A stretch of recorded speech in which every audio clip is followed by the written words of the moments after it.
Turn me up some. Yo.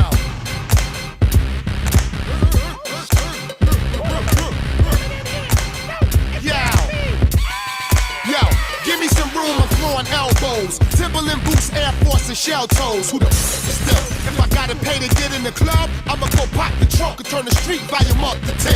I ain't on the guest list, I ain't VIP. I snuck in the exit, learning DIP.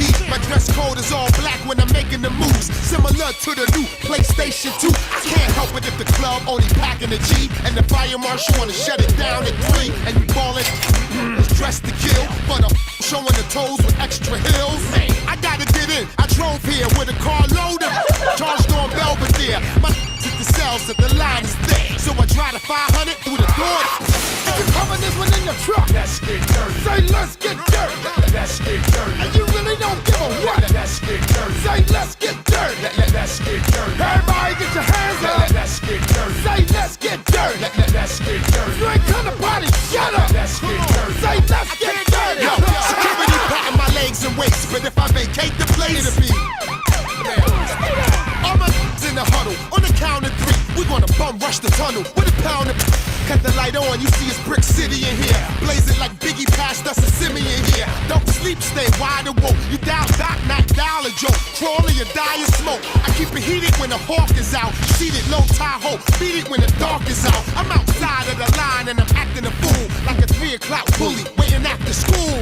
I've been in this line for hours. I even killed the time by helping my man pass out flyers. Now all I wanna do is get in where I fit in. Shake my ass with the baddest pigeon with a wig in. Jump, move, crash, break, shake that, stay. Yo, Papa Bear at the table, and the porridge is poured. Since death is the label, I belong in the morgue. I'm walking half dead, acting senile with bigger from jail than the one on Green Mile. I'll huff and puff, blow the club down. I'll snuff a duck and headed uptown. Yeah, that's right. We up in this joint now. Hey, yo, we get ready to take over. Shred, you grab the mic, I'ma grab the turntables. We gon' rock this joint, baby. If you got them in the club free, Let's get dirty. say let's get dirty. Let's get dirty. And you drunk up in the VIP, Let's get dirty. say let's get dirty. Let's get dirty. If you swinging from them club lights, Let's get dirty. say let's get dirty. Let's get dirty. And you like to start the club fight, Let's get dirty. say let's get dirty. Everybody wave your hands now. Let's get dirty. Say let's get dirty. Let's get dirty. Everybody jump up and down. Let's get dirty. Say let's get dirty. Let's get dirty. Everybody keep it going now. Let's get dirty. Say let's get dirty. Let's get dirty. Just a little bit louder now. Let's get dirty. Say let's get dirty. Come on, come on. Let's get dirty. Let's get dirty. Keep it going now. Let's get dirty. Don't stop now. Let's get dirty. Say let's get dirty, yo. Let's get dirty. Let's get dirty. Good afternoon. Welcome to the Wyatt Live. Let me put up the comments. Who with it? Who with me? Let me put the comments up. My apologies. Let's get this thing going. Short show today. Let's get in about an hour and 15 minutes. I leave tonight or this evening. I hate it because I wanted to watch Thursday night football. It's not a real good game tonight, so I'm not really tripping. But let's get about an hour and 15 in. My daughter will be calling me soon. I'm leaving, going back down to home, and I got some things that I really need to take care of. I really should have left today. Thank you, David Herring, with the checklist: cap, glasses, towel, mug, mic, hoodie. Let's go. All right. You keep adding to the list. Is it me? Is it me? I'm just curious. What did you add there? The microphone. Okay. That's new. Oh no, you always say that. I think you just added the mic. No, maybe the mug. I don't know. You've added a couple things. Don't give me too much more, bro. Please. Don't give me too much more. I'll have to remember these things, and I'm sure I'll screw it up. Good afternoon, everybody, man. Thanks for being here. I just want to say hello to a few people that have supported us since the day one, since we first got here. I know those 4 people are still here. They may not be in the room yet, but I want to thank everybody for being here and giving your opinions and voicing your opinions and giving us what we need to continue to go on and on and on. Like I said, this is a very short show today. My daughter will be calling me here shortly, probably texting or calling, because yes, my daughter works for me now. Like I told you yesterday, or when was it? The day before yesterday? I'm not sure. It was one day this week. It's looking real slow for my daughter right now, working for the family business. I don't know if it's working out. She called off sick yesterday and stayed home. Y'all know that was a true story. That was real. That was real. Walked around like nothing was wrong, like she didn't call off work. It was just weird. I had never experienced that in my life. Never did it to my mom or, a family member that I work for, that I live with. Regina said, I'm leaving for Florida in the morning. I'm leaving tonight, Regina. Where are you going, if I may ask? Where are you going? I hope it's Southern Florida, because the Gulf Shore side is pretty much jammed up right now. That whole Gulf side, I guess the further you go down, it gets a little easier to deal with. But, you're going to Tampa. Wow.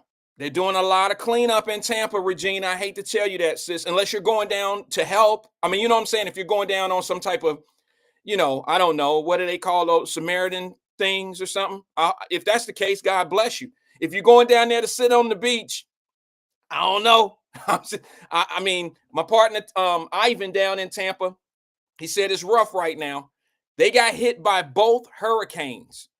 Maybe I shouldn't say anything because I don't want to be that guy that's trying to like make it seem like I'm trying to spoil your holiday or your vacation or whatever it is you're going for. Hopefully you're going on business, because I don't know if all the businesses are back up in Tampa. Tampa got hit, Tampa got hit pretty decent with a lot of water. The flooding in Tampa was pretty bad. I don't. She said not the beach. Okay, okay. Well, that's good because I don't know if beach time is where it's at right now in Tampa. To be honest with you, so thought I would just share that with you. All right. So, but be safe. Be safe going down because there's a lot going on right now. With that flooding comes a lot of animals. A lot of a lot of animals are kind of wandering around, and you just be really careful. Don't go to too many swampy type areas or anything like that.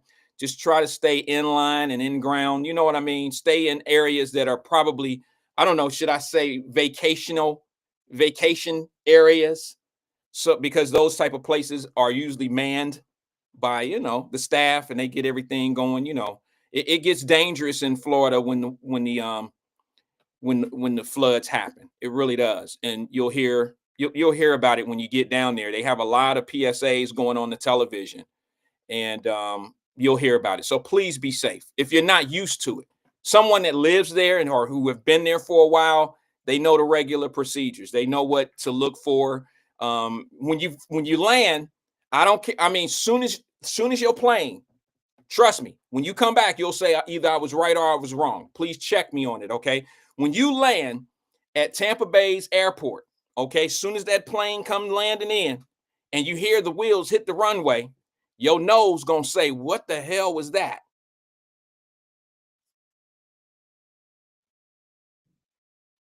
Your nose is gonna ask you, what just happened? Because there's a reek smell. There's a sewer line smell in the city right now. All right, but you'll get used to it.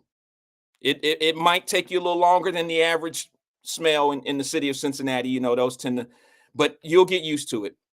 Don't think that it's something's totally wrong. It's just that flooding that goes on. The sewer lines and stuff are a little backed up. So I'm just warning you now. That all being said, I'll be down there tonight. So you have a safe flight in the morning. Safe to you. All right. So look, there's Tanika. Tanika, she just chimed in, it looks like. I don't think she said anything, but she just jumped on. She's in Orlando. And Tanika, can you say something for me? Can you tell us if the flooding has gone down in Orlando yet? Because I know y'all got hit with the storm as well.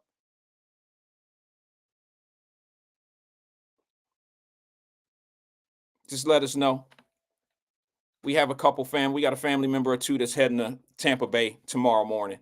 All right, so listen, man, a couple things in the news, local news in the Cincinnati area. For those that are just chiming in, let me let you know, I've only got about an hour and 15 minutes or so, because I'm leaving. I have to get out of here. My daughter will be calling soon to get me out, and I don't have much time today. I may not be here tomorrow. Just FYI, I don't know. I may not be here tomorrow. It all depends on how my night, ends up tonight and how the day turns out and how things are, piling up on me down at home. We'll see. I'll put a post out. I'll let everybody know well in front of time so you guys can make arrangements to do something different if you look forward to our show. Some don't even care. They just check to see if we hear it, and if we hear it, and they just, oh well, pass the salt. Pass the salt. Oh well, you get all right. You know how people can be. But I miss you when I'm gone. Every last one of you. Even the agents, even the chaos agents. I miss everybody. I really do. Quick thing, man, locally in the city of Cincinnati. Oh well, Regina said my hotel is in St. Petersburg. Where at? That's where I live, St. Pete. So I listen, sis. They're just now getting the electric up as of about 3 or 4 days ago. Not in all areas, but the majority of St. Pete was flooded. I mean, we're done. I mean, the electricity was pretty much out for the entire city. So I hope everything works out. She said her hotel was in St. Pete. So um, if maybe Regina, I don't know what your arrangements are, but I'll be there if you might want to. I don't want to say catch lunch or anything like that, but because I'm going to be a little busy. But if you reach out, I'll be more than happy to point you in the right directions of where to go and where not to go. If you're going on business, I understand. Handle your business. Where was that? What was that? Where was that, Tanika? Tanika said there was no flooding in Orlando. Okay, good. I know when they shut down Disney, that means a hell of a lot of water coming because Disney is not trying to lose out on any money. They shut down all the parks. I think they have 7 parks. Don't they have like 7 parks at Disney?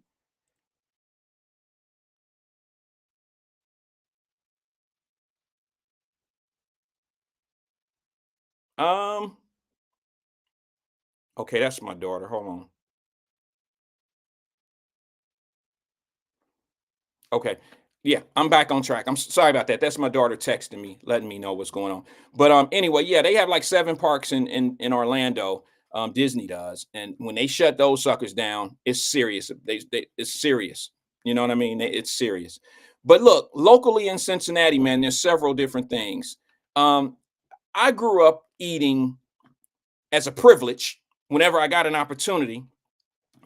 Frisch's. Frisch's was a big thing in the city of Cincinnati and the surrounding area. And I've been wondering why all these Frisch's are shutting down. I mean, is it me? But is it hard to find a big boy or the Frisch's French toast in the morning? I mean, it's difficult to find the Frisch's that's open. I know the one downtown is still open, I believe, down by Union Terminal. That's one that's Tanika said it's 4 parks at Disney. I think you know what I'm thinking, Tanika? I'm thinking all the other parks, Universal. That's not Disney. So I may have spoke wrong. But you got Disney, the Disney parks. Then you have Universal. Then you have SeaWorld. There's like 7 major parks or something like that in Orlando. And when those parks start shutting down, that's when things, it's going to be bad. But that being said, let me get back to Frisch's. Frisch's has been shutting down. Fairfield is still open. JD said Fairfield is still open. Terry said they will be closed by February, getting evicted. Money issues. $4.2 million in back rent. Frisch's big boy is in financial. Well, you know what? I don't know if the $4.2 million mean that they're in financial hurtings. Maybe they just shut the stores down and just didn't pay the rent. I don't want to misspeak and say that they owe back rent or anything. I just want to say that maybe they just shut the stores down, moved out, and they stopped paying rent. And then I guess that would be considered back rent if they haven't paid in a year and a half, and they're still under a lease. Here's the thing that I don't understand. I don't understand how a big corporation don't own the land. And you always hear me talking about corporate real estate because that's what I do. But I just never understood why big corporations don't buy the land. I'll give you a perfect example of what I'm talking about.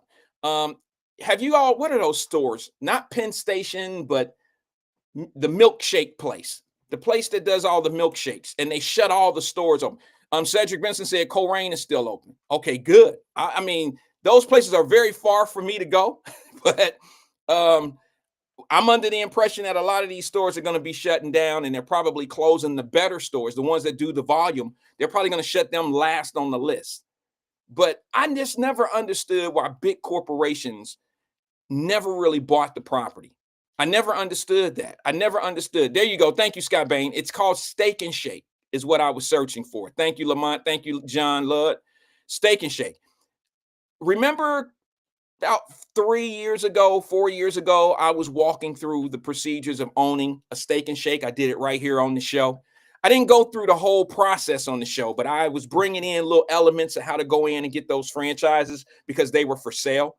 And I went through the entire process, went to a board, not a board meeting, excuse me, went to an executive meeting in Indianapolis about a steak and shake that I was trying to acquire in what area is that? They had two different areas. One was up in Montgomery, and the other one was right off the expressway up there. What is that? Sycamore Township. I don't remember the name of the street. But when you fill out your application, they ask you where you want to go. Now, these steak and shakes are they're existing locations. They're just not open. These are all corporate owned stores that were selling the franchises. Now I could see in a way why Frisch's won't buy the plots of land that they're sitting on. Financially, it makes sense to do.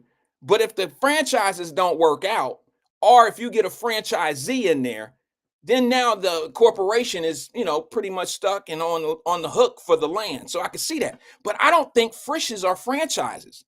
So it makes absolutely no sense to me why a corporation won't buy the land and the building that's sitting on the land like what Frisch's had. It makes no sense to me. Okay. And Steak and Shake is a different situation because those are franchises where you don't really want to get into a franchisee situation and the franchisee do something and the land falls behind or something like that. And your franchise is on that land. You can maybe take the franchise, you can probably take the franchise away from them, but then it gets into a whole lot of other stuff. And the franchisee is usually, it could get messy. So I understand. But Frisch's, I'm questioning. Why do you guys lease your properties? I'm just kind of, I'm just curious. Nobody from Frisch's in here, are they?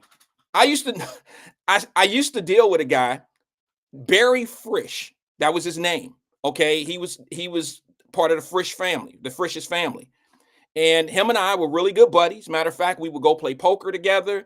We hung out a few times. We went to a couple places in Phoenix, Arizona when my mom was there.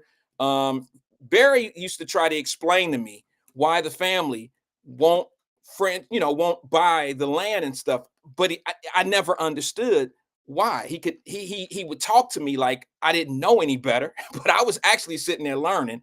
But he would talk to me like I was plumb dumb. So it was hard to it was hard for me to to talk business with him, to talk shop. You understand what I'm saying? Because we were actually buddies. Some of the people that know that we played poker together, they're in here. And, Barry Frisch was very good for the game. He had bet $5,000 at you and have absolutely nothing in his hand. And if you call, you rich. We all know Barry will try to bluff your ass right out of a pot. But we caught on to him. But that being said, Barry was a very good guy. I want to say rest in peace to my buddy Barry. He passed away a couple years ago in his home in Phoenix, Arizona. And good guy. Didn't have any problem giving you what you needed when it came to knowledge. It was just his presentation. Like he would always talk to you like, you don't know that? Well, Barry, I didn't grow up in the Frisch's family. I didn't grow up in the family where and learn like that. I learned the hard way. I had to lose a lot in order to gain a little bit. I did it the old-fashioned way, just like most of us. Most of us on here didn't have, we didn't have a family franchise, a family business to fall back on or anything. And Barry didn't even. I hate to put his business out here. I'm sure he bragged about it in a way, so he didn't care. But Barry didn't even work. Okay, he had a job on the payroll with the Frisch's Corporation with his family, but Barry got an allowance. Very smart guy, went to the finest schools, the whole nine. So I figured I might as well get some of this damn degree that he got from Columbia. I'm gonna sit here and listen to his ass. I'm gonna sit right next to him at the table. I'm gonna soak it up. I'm gonna talk to him, and I'm gonna learn as much as I possibly can. And believe it or not, it started out where I was really trying to pick his brain, and he ended up being such a good guy that several times we went to lunch and we became really good friends. And he taught me a lot about that industry. He taught me a lot about constructional leases. He taught me a lot of that. I just sat back and absorbed it like a sponge. Smart guy. But anyway, I never understood why Frisch's leased their buildings. Even when it was explained to me, And now, if you see all these buildings sitting around, Frisch's owes a ton of money in back rent, over $4 million, like $4.3 million. Now, somebody got to help me. I don't want this to be my last Thanksgiving that I go get that Frisch's pumpkin pie. So I need a large freezer because I'm going to buy as many as I can and I'm going to freeze them things because that's how they come into the Frisch's, or somebody going to have to tell me where they getting those pies because they get them from a warehouse somewhere. And I need to know where they're getting those Frisch's pumpkin pies because that is a tradition in my house at Thanksgiving. So if anybody knows, let me know. Or is that something that when they go away, the pies are going to go away? That's going to be heartbreaking.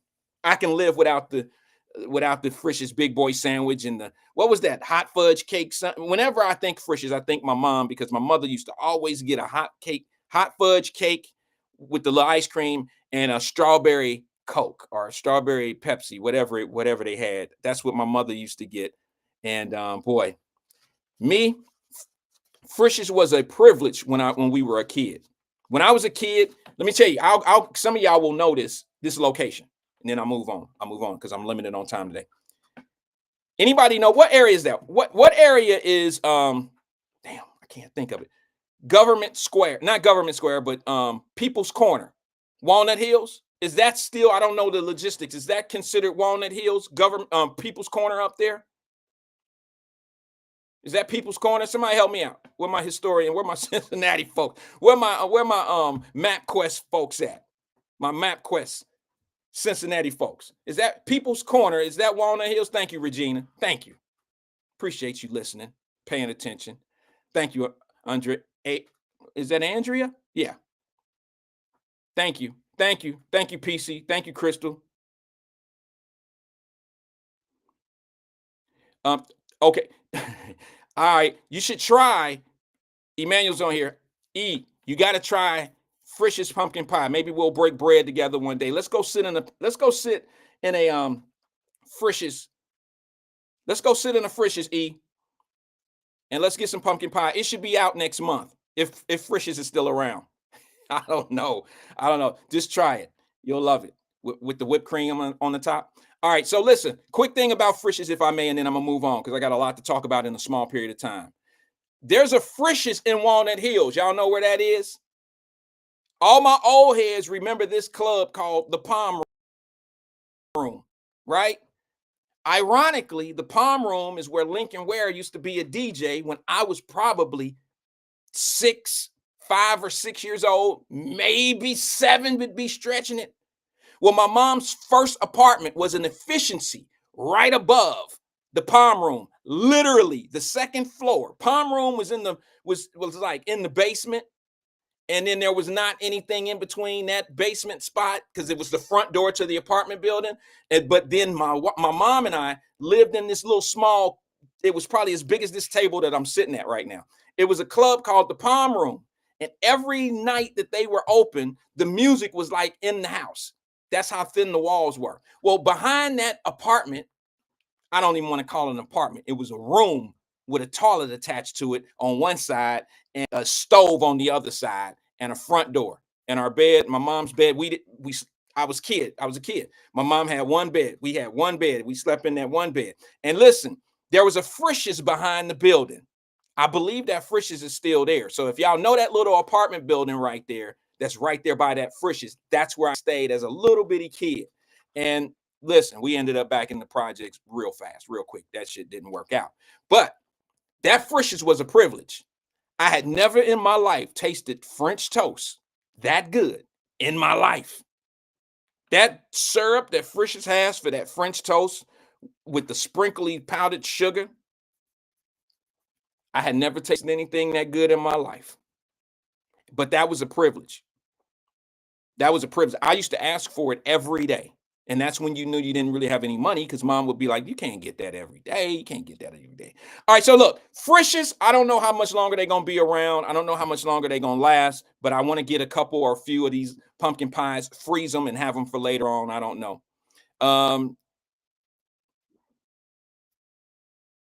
Oh, it's not there anymore? Oh, shucks. I wouldn't know. I don't go in that area too much anymore. Terry said no. That Frisch's is the Rose Garden owned by Davenport. Got you. All right. Well, we'll leave that alone. I don't want to step in some mess. But that building right there used to be Frisch's. There used to be a Roy Rogers or something right in that little complex as well. That was another one. But the Roy Rogers dude was pretty cool. He used to be an assistant manager, a black assistant manager, where I don't know what was going on, but every once in a while I found me some Roy Rogers from the assistant man, out the back door type of thing, feeding the family out in Walnut Hills. That's my daughter. Yep.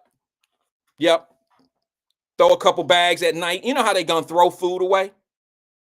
They're gonna throw the food away. Well, for some odd reason, we found that schedule, and it wasn't an everyday thing. But the manager over at the Roy Rogers would sneak the food out because I could tell that there was some problems going on in there. Like that manager was not on the assistant manager doing what they were doing, so they would sneak the stuff out and give it to us in the back door. But I just never understood. You're throwing the food away. All right. It's not like we're regular customers and we coming in there every day, or we're just going to use our money to do something different. Instead of buying Roy Rogers, we'll just wait for you to give it to us free. That wasn't the case. We just, this was food for us. It was food. And that assistant manager, I really wish I would have known I wish I'd known, because they was fairly older anyway. And I'm sure they're not with us anymore because they were older. And this was probably close to, 40, 45 years ago. And I just never understood. I grew up with this thing. I never understood why these restaurants just throw the food away and don't donate it or give it to the poor and stuff like that. I never understood that. Every show we ever done, if I brought in a caterer like Dominique or someone, not this Dominique you guys know on here, but I use another black-owned business to do all my catering at my shows. And I always say, if you have any food left over, don't throw it away. I'll give it to the kids at the gym. I used to always say that if you have hot dogs or wings or whatever left over, bag it up. Don't throw it away. I'm gonna give it to the kids at the gym tomorrow. I always used to do that. I just don't believe in throwing food away. Demetria. Thank you. I called her Dominique. It's Demetria. My fault. Thanks, sis. Thanks for correcting that. If you need catering, there's a couple people I can point to you that do a really good job. Demetria is one of them. Another is Sabrina Calloway. Y'all slipping on Sabrina. Sabrina could kick her butt off. I'm sorry, I'm gonna be disrespectful, but yeah, Sabrina Calloway, she can cook. All right, and she's set up. Try her sometime. If you're ever doing a small function, here I am doing commercials. If you're ever doing a small event or a small get together, something like that, and you're looking for a caterer, call or DM or reach out to Sabrina Calloway. She did Steve Spencer's Fay Apartments reunion. And I'm gonna tell y'all something. I didn't care to see none of them. I just knew that the meatballs was gonna be right, because she fixed the meatballs and that damn something, that sauce that she put on them damn meatballs, bro. I stayed close to the kitchen like I was trying to help, pretending that I was helping. I wasn't helping. I was helping myself to that damn meatball, whatever that shit was. It was nice. All right. It was nice. And it wasn't a whole lot there.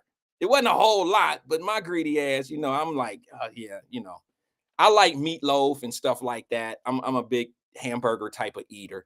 And those meatballs were, bro, shit. I almost want to just hire her to come out, to the house for Christmas or something. I don't know. As long as she'd make that spaghetti and meatball thing, it was amazing. So reach out to Sabrina Calloway if you ever need Princess Flower. She was there with us. We all took a picture together. Her and a few of my, Steve. That food was off the chain. It was off the hook, what us old folks say, and it was really good. But that all being said, check her out if you ever get a chance, or even Demetria. Try one of them out. So Frisch is closing. $4.3 million in debt with the rent. That's just the rent. I can only imagine how much they may owe vendors and, sources of carriers, like the cleaner and services and things of that nature, because you sign contracts with these companies, and they all, they want their money, whether they're coming to clean your store up or not. They want their money. So I got a really big, my gut feeling is telling me Frisch's is probably on its last leg. Once they start publishing things out saying that they're, back rent 4 million, a little over $4 million, that's not a good thing. Couple other things. Oh, one thing for Carolyn Smith real fast, and for those that may be interested. I'm this close away. I'm this close to going ahead and doing our 90s radio station. I'm this close away. I'm waiting for them to get back with me to let me know about the revenue sharing. I don't necessarily I don't have to have the money that's generated off of the music because I had nothing to do with the music itself. Okay. But they're saying that it's okay for me to do, but they want me to submit. Here's the crazy thing, and this is ridiculous. I don't even know if they do this in radio. Maybe E can help me with this. I don't know. He's 20 years in the radio, but there's this thing called BMI, which that's how the artists get paid off the publishing. BMI and ASCAP. Now I'm familiar with all of those, but where I'm not familiar with is how they get their 10 cent and 15 cent of rotation. I'm not familiar with all that. I'm just now learning, and I'm going to do a little bit more studying on it tonight on the plane, but I'm just getting familiar with how I'm supposed to send in a sheet of rotation.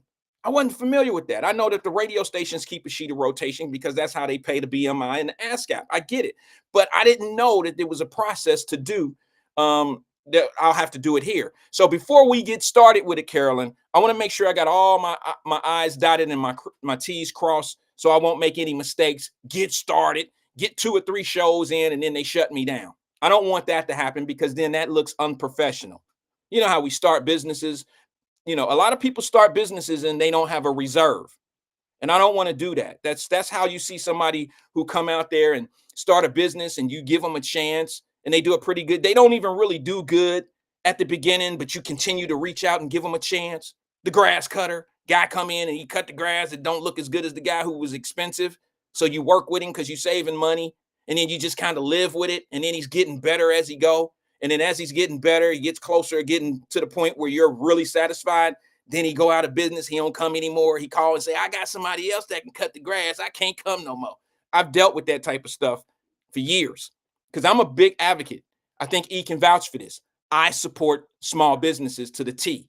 If I could do business with small businesses 90% of my day, that's what I would prefer to do because I understand the importance of small business, but I know more importantly what small businesses does, what they really do for the economy. The more we build small businesses, the better our pricing will be because competition is the best thing for pricing. If you want better pricing, we got to start building up other businesses to compete. All right. That's the only way we're going to be able to do it. That's why Walmart can now do what they do. You can't go buy a bicycle at a damn local bicycle shop. You got to go to Walmart and buy one of their $100 bicycles. See what I'm saying? It used to be a time that Walmart, before they was there, you had bicycle shops. Not only did they sell them, they repaired them, they fix your flat, they would put air in the tire, they would do everything. Neighborhood bike shops. Bike shops are gone because we buying these made in China ass bicycles now for $100. And now they have a market. They control the market of all our toys. Remember all the toy stores and all that stuff? They control the market. We have to do a better job of supporting small businesses. But now let's just say this. Small businesses, you have to do a better job of staying open. I know it's hard to stay open if you don't have support. But now let me just say this one thing about small businesses. Don't open a business because you have your business cards, you bought a few little things, and now you got the door open. Make sure you have a reserve. I would say a minimum of 6 months of reserve, which means rent, lease, whatever, at least 6 months. 6 months of payroll, at least. Now, to be honest with you, this is going to sound a little crazy to some people, but I would say if you don't have a minimum of a year of reserve, you're kind of not ready to open a business. You're really not ready because anything can happen. Anything can happen. And the biggest mistake that we make, this is not a color thing. This is just people, small business. The biggest mistake that we make is we think soon as we open the door, it's going to be a long line of people ready to walk in and buy everything we have. And anybody that's ever opened up a shop or some form, some type of business, the only people that do that are your supporters, but they ain't coming every week. They're not coming every day. That grand launch opening It's a temporary thing. It's a temporary thing. All right. It's not going to be like that every week. And when your friends and family, when that slow down, you have to be ready for the real world. You have to be ready to be in the fire of the competition. And in that fire comes bad days, no money making days, losses, throwing things away. You just may not be ready. Okay, so my recommendation to anybody and everybody, because here's the worst thing you can do with a great business concept, a great business format, a great business that has great lighting and everything and storefront, everything. The worst thing you can do is open up a great idea and not be ready for it. Because what's going to hurt you more are the bad times, the times that you just can't get through. And you don't want to be that inconsistent business, because that's one of the turnoffs with consumers is I don't want to start dealing with that person, man, because they ain't going to be around. They ain't going to be around. Remember the conversation we just had about the promotions yesterday of the concerts? That goes back to if we prepay for tickets, more likely those shows will go on. But those guys have a certain deadline. If they don't sell so many tickets, they'll shut the show down. And one of the things that we have as a consumer, what we have in our mind is, bro, I ain't buying my ticket no month in advance. If I buy my ticket in a month in advance, what if the show don't happen? You see what I'm saying? And what happens is if you don't buy it in a month in advance, chances are the show may not happen, because you're not the only one thinking like that. You're kind of part of the problem of why the show got canceled. Maybe it wasn't doing good in ticket sales. So we got to look at that for our small businesses. And I hate to say this to some people, but we got to give our small Black businesses a lot of leeway, because one of the things that we do jump the gun. We jump the gun. You don't see a lot of Black-owned businesses that have 6 months, let alone a year's worth of reserve, just in case things go bad. And then we get mad when they run out of potato salad. What you mean you ain't got no more potato salad? Oh, they tripping. KFC run out of wings or potato salad. Y'all don't trip on that. You'll be right back there tomorrow to see if they got more. So we got to give ourselves some grace when it comes to stuff like that. That's kind of how I feel about that. Frisch's, ain't nobody said nothing about Frisch's. Frisch's never ran out of anything. Okay. All right, I'm running low on time. But let me go over a couple things before I get out of here. Oh.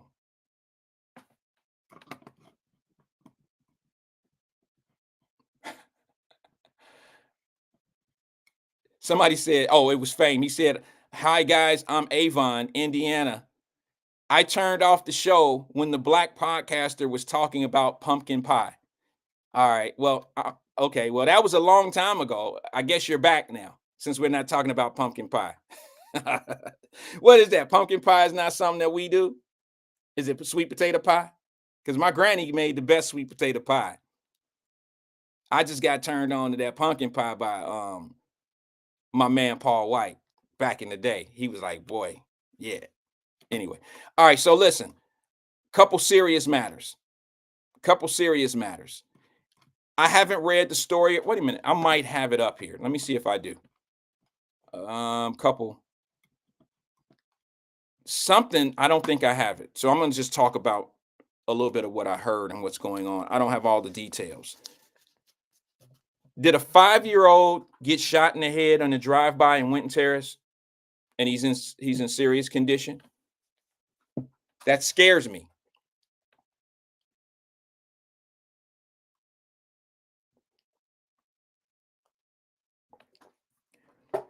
Jenny said, oh, yes, Frisch's. Y'all going to have me talking about Frisch's this whole little next 20, 30 minutes that I have here. Jenny said, oh, yes, Frisch's did run out of things. Like what? I don't know. I didn't really eat Frisch's. I stopped eating Frisch's a little while ago. Thank you, Jenny. She said, Fame Rothstein pumpkin pie is delicious. Yes, it is. I think so. I don't think it's better than sweet potato pie, but I haven't found a retailer that has a real good sweet potato pie. Somebody told me that Patti LaBelle sweet potato pie was off the hook, but I haven't tried it yet. Maybe I'll give it a shot this year, because I got a feeling I'm gonna have to go to something different. It's just sweet potato pie got a different taste. It has a little different taste. I don't know. I think it's really it might be a little too sweet for me, and that's weird because I'm a guy that like really sweet sauces. You know what I mean? I like really sweet sauces. Anyway, hey, the 5-year-old. This is what's scary about a 5-year-old getting shot in the head in Winton Place, I believe they said it was. The scary thing about that is just this week.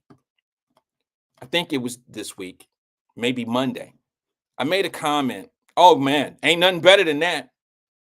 Y'all look, y'all want me to go to the menu and talk about food? Because look, Alethea Williams just opened up Pandora's box.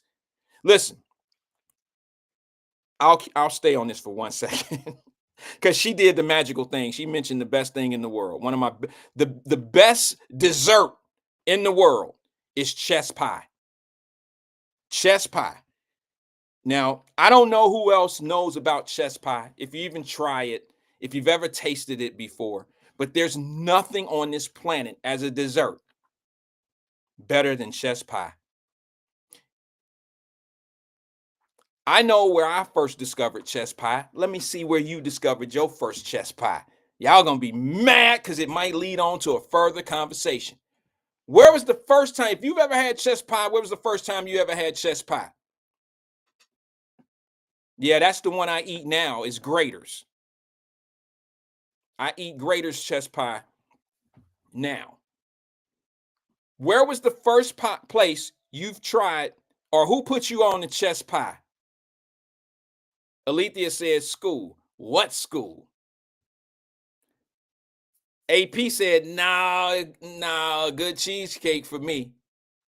Okay, I ain't mad at the cheesecake. I don't eat cheesecake, but I know a lot of people that do. And they all love it.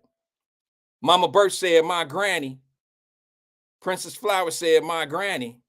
Now, I didn't even learn. My mom never put me on. My granny never put me on the cheese or to pumpkin pie or chess pie. Somebody said Woodward. Man, Woodward didn't have no damn chess pie.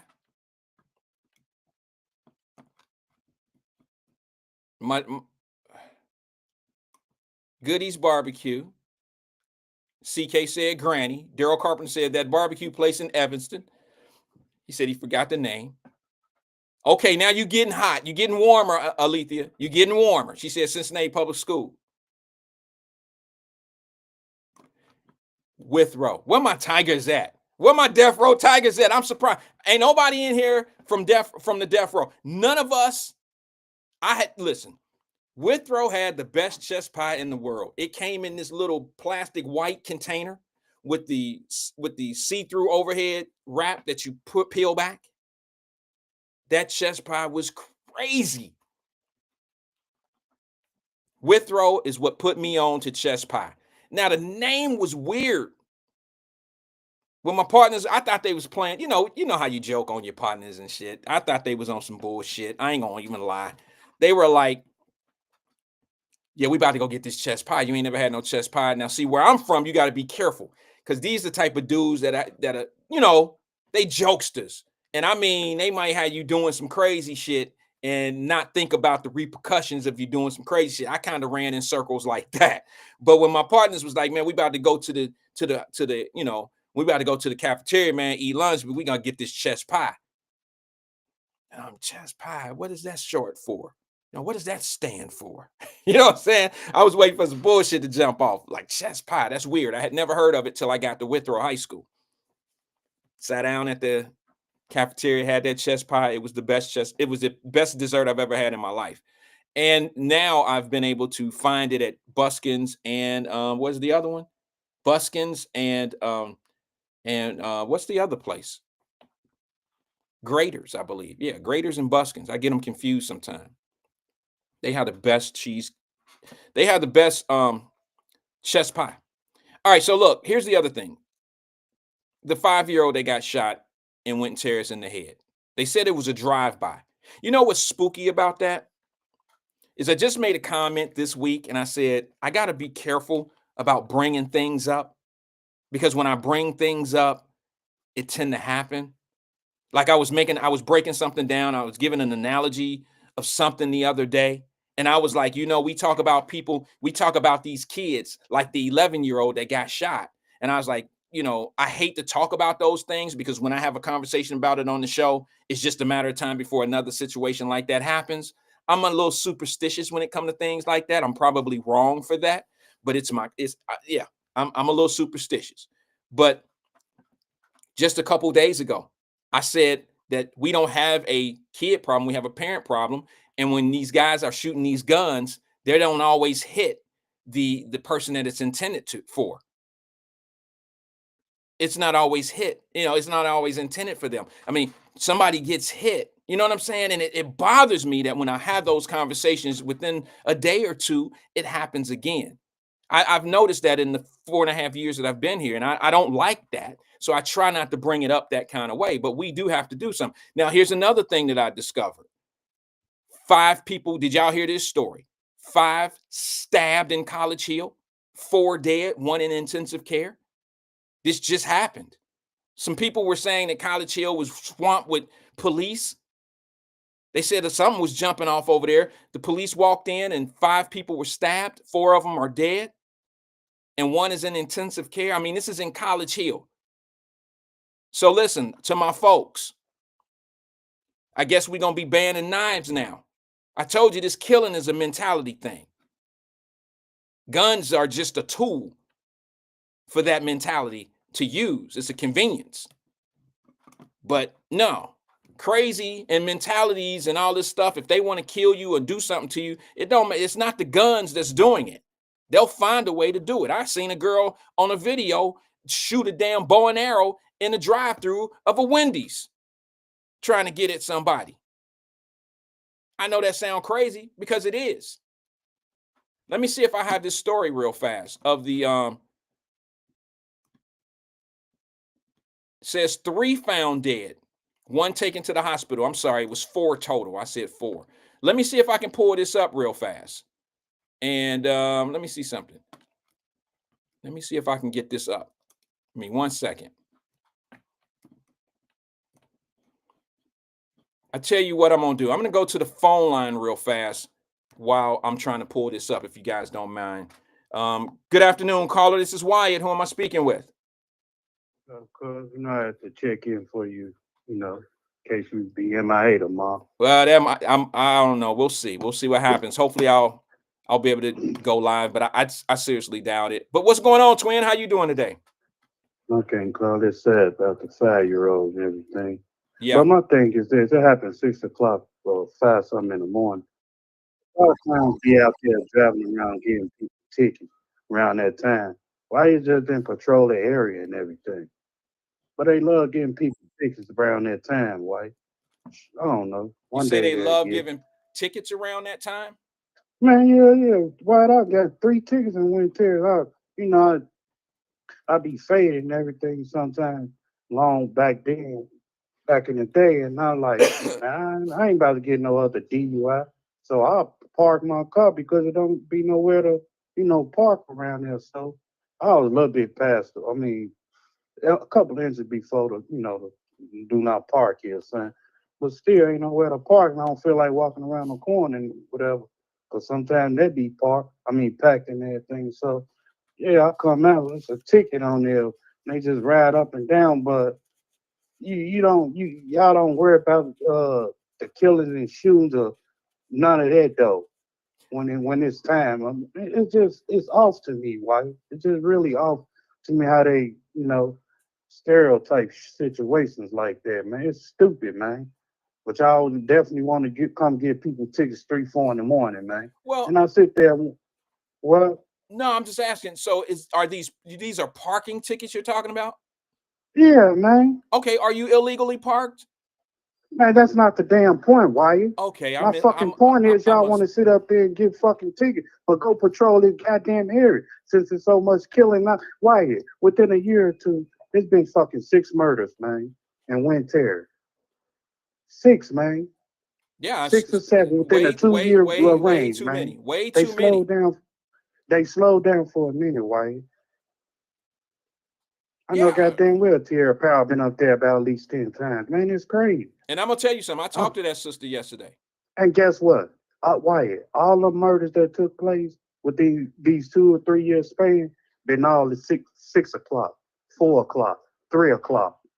Come on, man. What the fuck y'all doing? At the donut shop? It's goofy, crazy as hell. Well, first of all, let me just say this Man, to you you. know, first of all, man, Okay, all right, don't, bro. I'm not, no, they supposed to serve and protect, man. That's But what. only time y'all come around and shit is clowning and everything when somebody dead. Oh, there go Lil Ray Ray. Oh, don't worry about it. The more be around here. The Crown stop at the van to pick them up in a minute. But y'all want to harass somebody that got a decent job or just going somewhere home, say to his family, run his damn place and shit. Come on, man. It's stupid as hell. So, Fucking people don't do. Man, so it's gonna come a time soon. They gonna wish they had to put on them damn uniform. Watch what I tell you. Watch what I tell you. Mark my word. I hate to say it, but it's about to come to that time, man. It's bullshit the way they play this system, man. Y'all supposed to serve and protect, but y'all just do bogus shit. If y'all want to really stop the crime and do that, man, I'll show you how to do stop things. writing tickets and pay more attention to the criminals. That's your point. Exactly. I'm saying the petty ass ticket for what? Man, I mean, man, I'm tired of going home. I'm legit. What the fuck you gonna run my place for? Cause I just let Winter get a bag of popcorn or dropping my daughter off? Come on, man, it's stupid. Then I go in certain areas and everything. I'm on the clock, got my whole uniform on, Wyatt. I'm in a company van. You go pull behind me. I'm in Montgomery at this time. Over there in Montgomery, whatever, Ohio, whatever they call it, crazy township here. And he followed me the whole time to my destination. Like, man, I'm going to get me a motherfucking breakfast joint.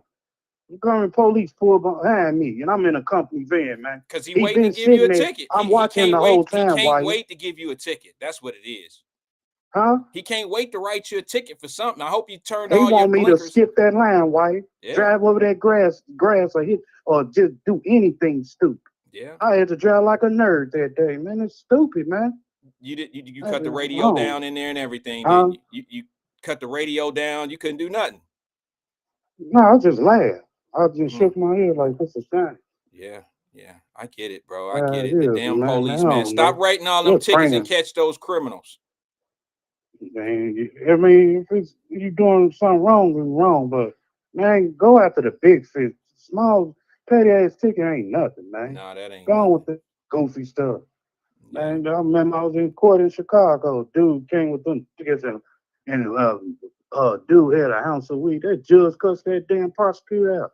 Case dismissed. Don't bring this bullshit in my courtroom. That judge don't want to hear that petty ass shit.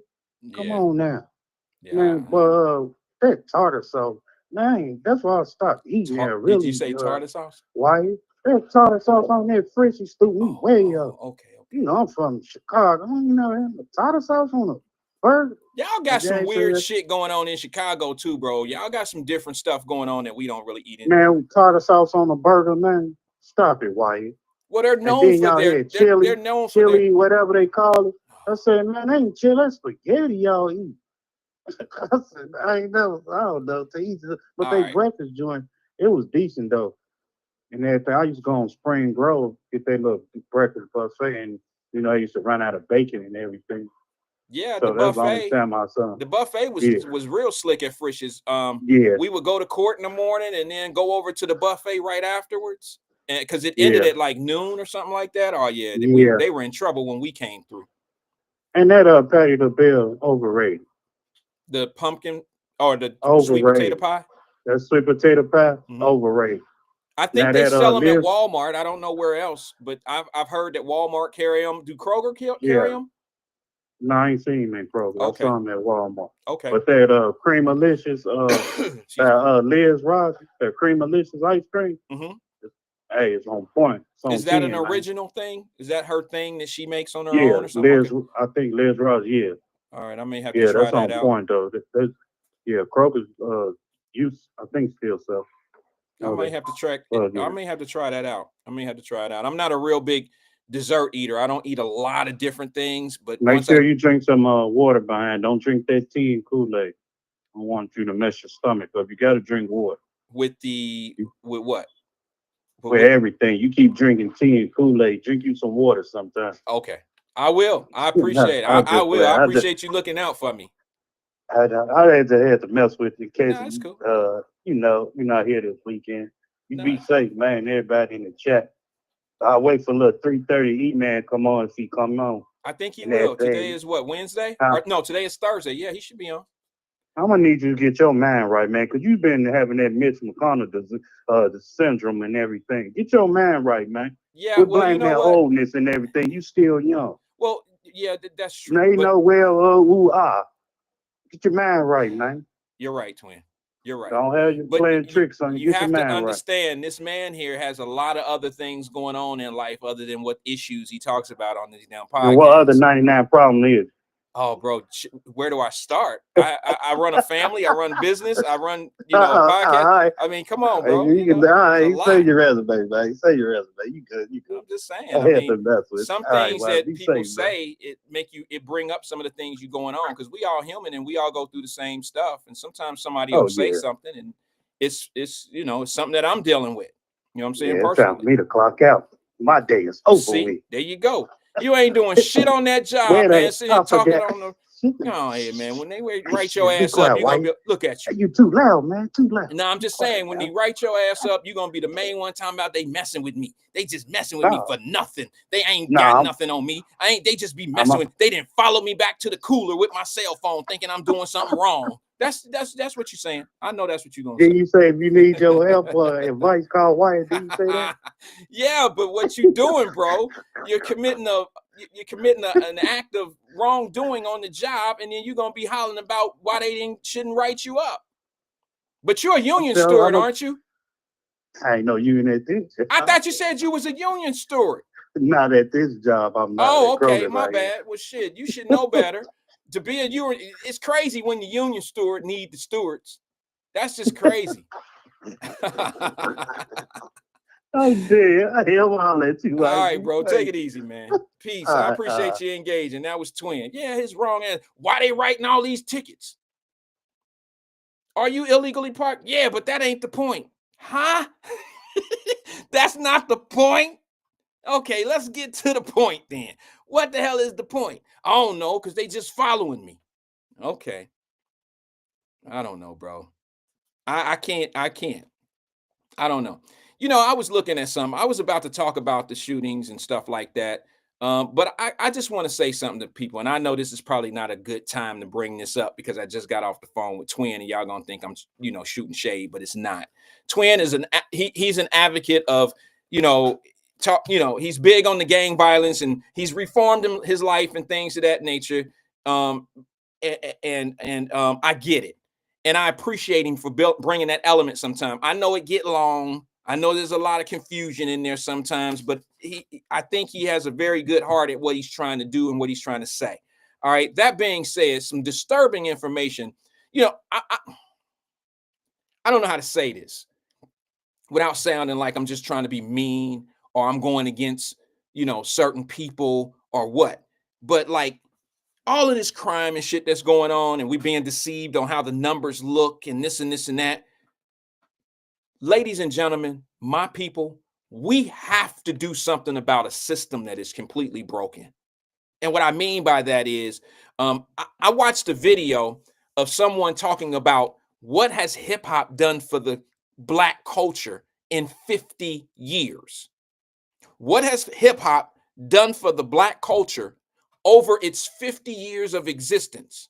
And I don't know if any of us can say anything that it's done positive. Maybe individually, it's done some powerful things for some individuals. Maybe it's made a few billionaires.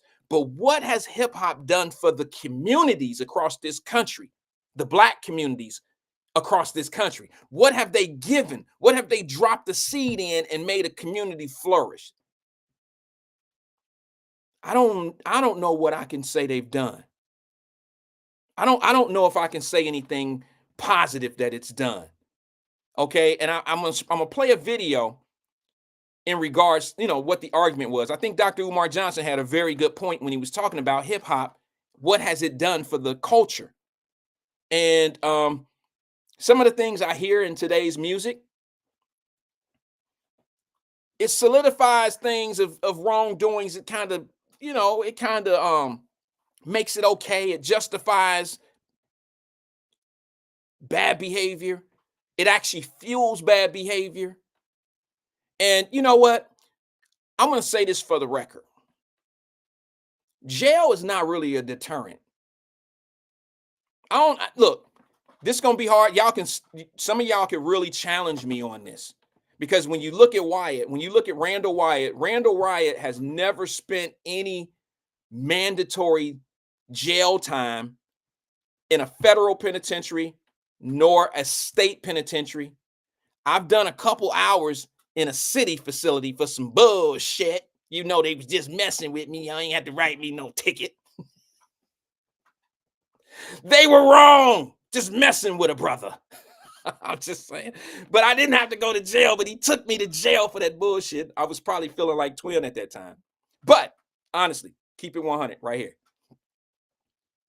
We have no deterrence for jail. Now, a lot of people might be, but why? You ain't never been to jail. You don't know how bad it is. You're right. Just the word jail and being gone from the things that I love is enough deterrent for me. But there's some people that have become too comfortable with going to jail. And I won't say they don't mind, but it ain't like the worst thing in the world they got going on. Like they have become products of the game. And what I mean by that is they understand that jail is part of the game. I'm going to go do my time. I'm going to do my time. I'll be back. And some of them, they had that same attitude on a 10-year stint. 10 years and the motherfucker go to jail and he think, I'll be back. Now, I know that's a lot of ego talking out front. That's a ton of ego. It ain't shit. Ain't shit. But it really is. But they make it through those 10 years like it ain't shit. I'm telling you, they've learned to adjust. And I'm going to show you a picture here that's going to blow your mind. It's going to blow your mind. We got to make it where jail is a deterrent. Like, don't want to go. There ain't no luxuries in jail. But for those that have been to jail, they can tell you, man, I might not like it, but I made it through. And today's jail is definitely different than the 80s and the 90s jail. This 2000 jail shit, 2001, 2002, all the way up to 2020, this jail shit is way different. This is now like back in the day at the Boys and Girls Club, we used to have these overnights. And at the overnights, we would have open swim at 2 o'clock in the morning. You know what I mean? Bumper pool tournaments at 1 o'clock in the morning. The dance music would come on at midnight. We would have these sleepovers at the Boys and Girls Club. And I'm starting to believe that jail is somewhat like that. What are you guys saying congratulations to, if I may ask? Good boy. So I can say congratulations or happy birthday or something. Sorry, I should have been checking the chat, but I was talking. Can somebody put it in there? I'd like to be part of the conversation with my dumb ass. I'm over here talking about something. Y'all congratulating people. Let me be part of that. I want to say congratulations, whoever it's for. But all I'm saying to you is we got to shift this momentum of it's okay to go to jail, do your time, and then come back and you like got this freak. You got this. Congratulations, DC. What's up, DC? What you do? What's happening?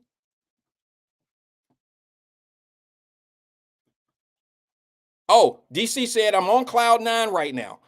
My manager just came to me and said my promotion has been approved.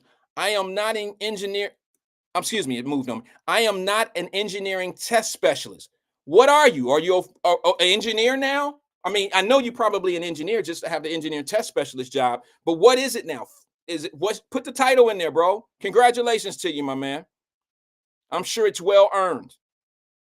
Well deserved. Congratulations, brother. Tell that manager I said thank you.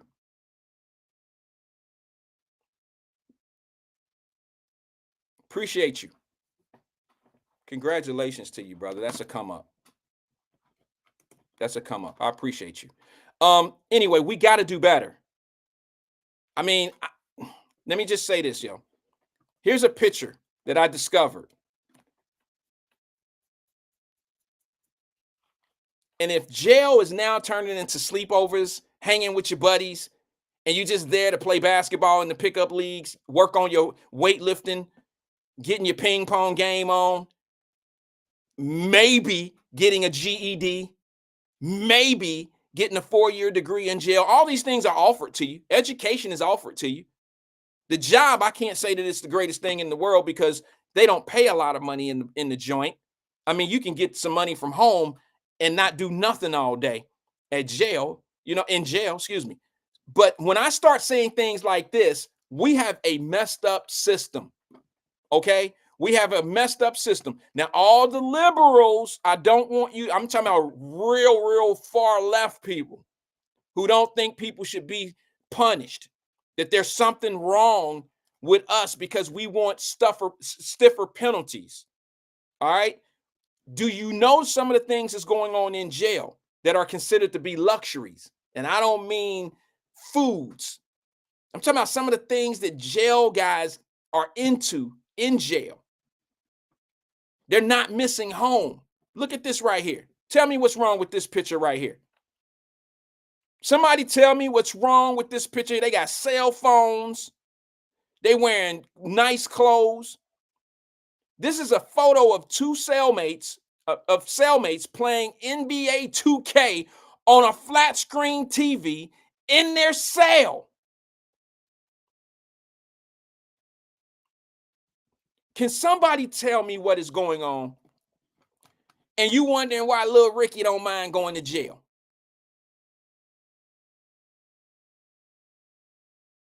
You telling me that if you can go to jail and do your little, and I'm not talking about they doing a dime. Now, not everybody's doing a dime.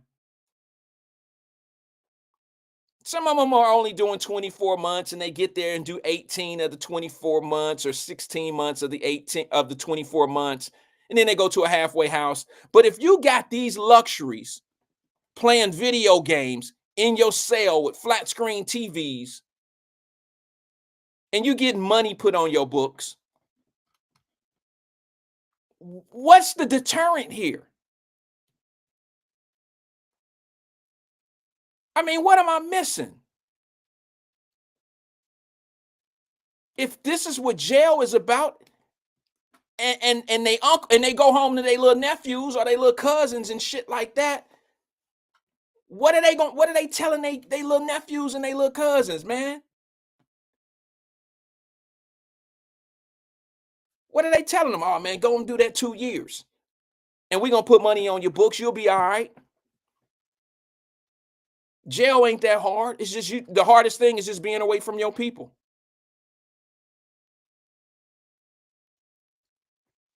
Why aren't we having these type of conversations? And here go the crazy thing about that. We all know that the shit is real because everybody that's on social media, whether you search for it or not, it comes up on your algorithm somewhere where you see a jailhouse fight or you see them dudes battling, rapping in the jail, and somebody in the cell got the phone up just like this, videotaping the shit, laughing. They on Facebook Live just like we are here. They on Twitch Live just like we are right here. I didn't see gang fights. I didn't seen a dude making a dude wash his socks, all type of shit. I've seen it all. I've seen Penitentiary. Remember the movie Penitentiary? I've seen it live on social media.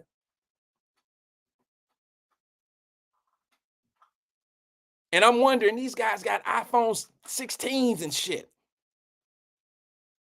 They got too much in jail. They're not missing anything other than the people that they've been out here trying to impress and catching cases for. Where's the deterrent? And then when they leave, they go right back to doing what they were doing in most cases.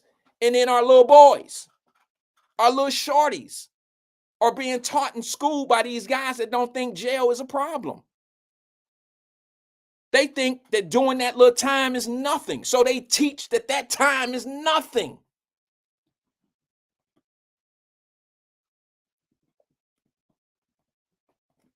Is any of this resonating?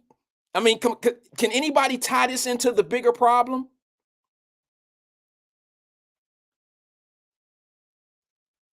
I mean, we got, you can't facilitate fuel for a problem and think the problem ever gonna go away if you don't circle the entire problem. We so caught up on politics and all this old other shit, but the truth of the matter is, man, we politicking ourselves. We're not even paying attention to our children and who's influencing these little boys to do what they're doing. I done seen it all, bro. I'm talking about, I've never seen so much creation of, like, look, look, man, my uncle taught me a lot when I was a kid. Like, we didn't have Johnny's toy stores and the toy stores and shit like that. My uncle Greg taught me how to play with, we didn't have G.I. Joe guys. Let me tell you a little secret we used to do. He would use my grandmother's aluminum foil. Anybody ever do this? Use the aluminum foil. He would make these little stick men, like you know how you would normally play with I don't know what do they call them, little G.I. Joes and stuff. Well, we didn't have that. So what he would do is take the aluminum foil, very creative, and make these G.I. Joe men out of aluminum foil. And then we would take my grandmother's yarn from her making, you know, like blankets. We would take that yarn and make karate belts of different colors. And we would play those were our toys. Very creative people. So we go to the joint and we use all this, I call it engineering. It's an engineering way of living.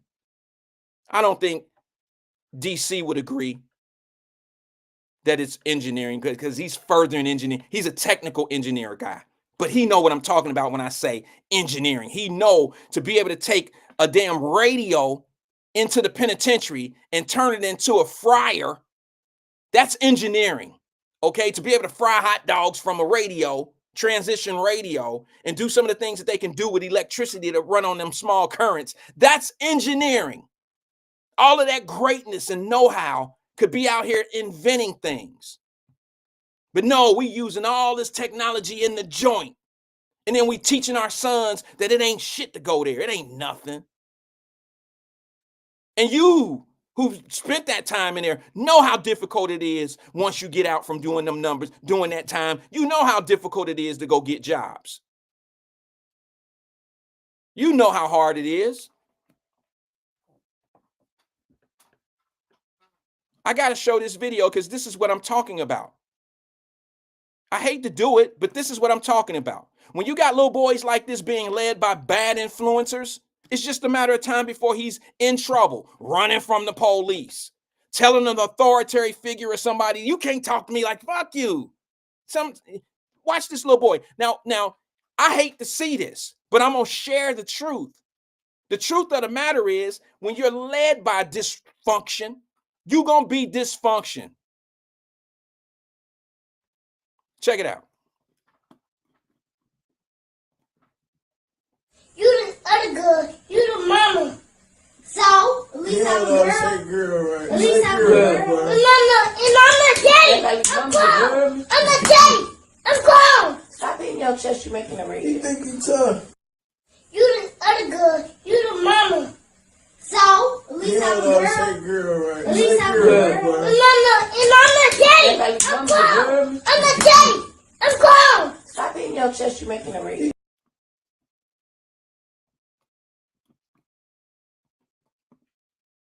You think you tough? You know, the sad thing about that is somebody recorded it. I guess it's really sad that I played it too, to be honest with you. But the sad thing is somebody actually put that on the internet. They recorded it, put it on the internet, put captive on it, and had the laughy faces on it. Like the shit is really funny. Now, that little boy right there is being raised in an environment that taught him how to hit his chest. I'm the man. I'm the man. And his pants hanging down his pamper.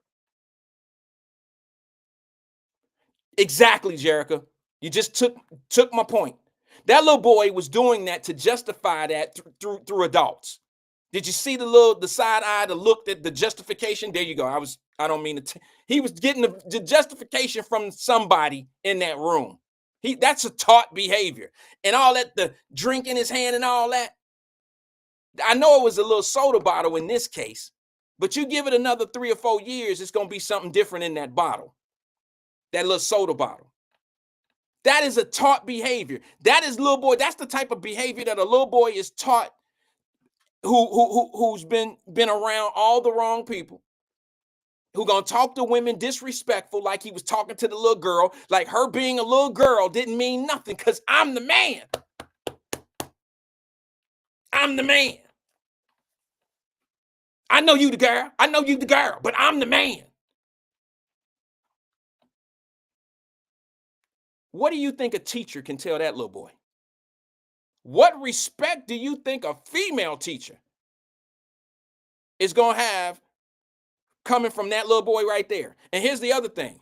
What respect you think a male teacher don't stand a chance with that little boy either, because that little boy is going to grow up saying, I go get my daddy.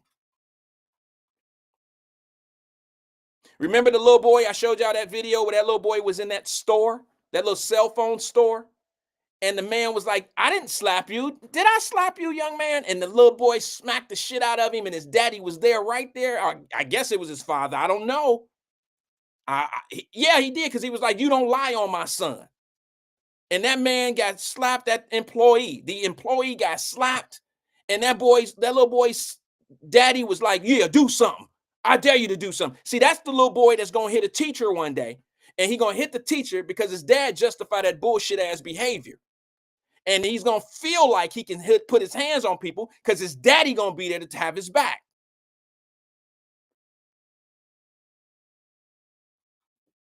What was a skit?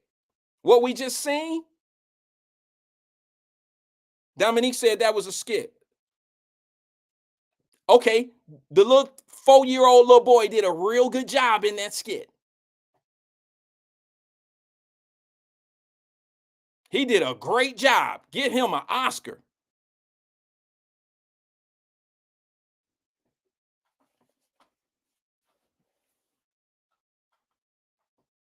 Well, she said the one where the man got slapped. Maybe so. But let's be real. It didn't look like a skit to me because of the reactions of the faces that I seen of the people that weren't even involved. Like the man that got slapped, look, that didn't look like a skit to me. And the reason why I say that is because I pay attention to the off people, the people around, and I pay attention to that. And that the employer told his staff member, just take off, look, go, regardless of what it is. Here's what the point is. We know that there are parents in these kids' lives that justify their bad behavior. They teach them how to hit. They teach them how to cuss people out. And they have no sense of respect for authoritarian figures. I think that's the point here. And when you have those type of people or children in schools, it's kind of hard to get, quality teachers. That's no knock on teachers. I'm sorry, guys. I'm saying it's hard to get quality teachers because a quality teacher is not going to put up with that. And if they do, God bless them.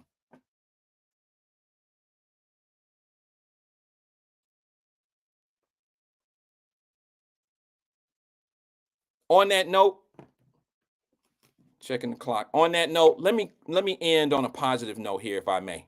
Okay. I don't even want to talk about the 3 people dead, stabbings and stuff like that. I don't even want to talk about that. I want to end today's show on a really, really good note, if I may. And the reason why I say that is because there was a spot on Channel 5 News last night, and I said, I got to show this. I was like, I have to show this story. All right, because we always think CPS students bad. It's not that majority of the students are bad, but it only takes one bad apple to ruin the entire fruit bowl. One bad apple, one bad person against another bad person can cause harm and conflict for everybody. And Channel 5 did an amazing story yesterday to my mom's alma mater and to my old stomping grounds of Taft High School. Shout out to the TAFT. Shout out to them. Their football program went through a transition some time ago. I'm going to give a special shout out to my man, Mike Martin. Mike Martin is a really good guy. He lives in Chicago. He's from Chicago, former Cincinnati Bengal player, wide receiver for the Cincinnati Bengals, stayed in the Cincinnati community, became a pillar of the community, gave back to the community, gave back to the Bengals, steps in front of issues that some other leaders won't step in front of. And he took on the head coaching job of Taft Senators, our school downtown, and he changed the program. It's much better than it was. And I'm going to tell you something. Mike Martin is the reason why that program changed over to what it is today. They may not be top notch on the charts of statewide stuff because they're a smaller division. They may not have 109 players on the team like St. X and like Moeller. They might only bring out 30 kids, 25 kids. But Mike Martin changed that program to what it is today. He started the momentum back from what it was when we were little. You wanted to play for Taft when you were my age. You wanted to wear that orange and gold. Excuse me, that green and gold. You wanted to play that. I wanted to be Montez. I wanted to be Darnell. I wanted to be Monty Rock. I wanted to be them dudes. Big Birch. Big Birch, I think, went to West High. I wanted to be them guys. They went from green and white over at Porter, over to Taft. In those days, we'd go watch from practice. We wanted to be those dudes. So the program was big. Program was real big. And it fell off. It fell off in the 90s. Our minds were occupied on the streets, selling dope, being in hip hop. We wanted to be rappers. Everybody wanted to be a rapper and all this old goofy shit. You had a better shot at being the cornerback for the Dallas Cowboys than you did of being a successful rapper. Go figure that. But everybody took away from sports. We got away from the sports game and got in the streets and did a bunch of other stuff. And the program fell off. At one point, they didn't even know if they were going to be able to have a season. They didn't have enough kids, enough eligible kids. They didn't have enough players on the team. Here come Mike Martin playing with 15 kids. Do you know how difficult it is? 11 players are on the field at one time. And you got 15, 16 kids. Mike, they couldn't have paid me to do that job. And here this brother come in and change that whole program around, get kids interested, get their eligibility up, turn it back to the Taft Senators.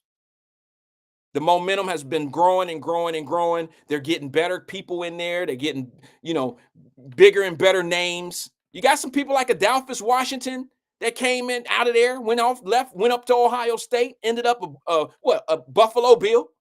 Now, I grew up with Adolphus Washington Sr., his daddy. I should have known he was going to have an NFL player because he was a big child when we were little. Didn't nobody want to play football with him because he didn't know how to stop. He didn't know how to listen. On the playground, we don't have whistles. You know how in schools and organized, they say, play through the whistle, play through the whistle. Yeah, Adolphus would just keep running. He was like 6'2", and we were like 10. And he was already 6. He was a grown man. He had a beard and shit.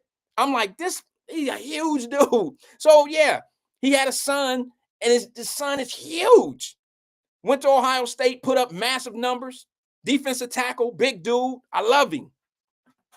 Went to Ohio State, represented Cincinnati. Got drafted. Went to the Buffalo Bills. Came to the Cincinnati Bengals. Proud papa he was, I'm sure. Adolphus Sr. was. I took a couple pictures with him. He used to come to the boxing gym and get his little, he would get his he'd get his little, boxing on, if you want to call it that. Don't get mad at me, big bro. Your son wasn't really a fighter. But he would come in and get, the exercise.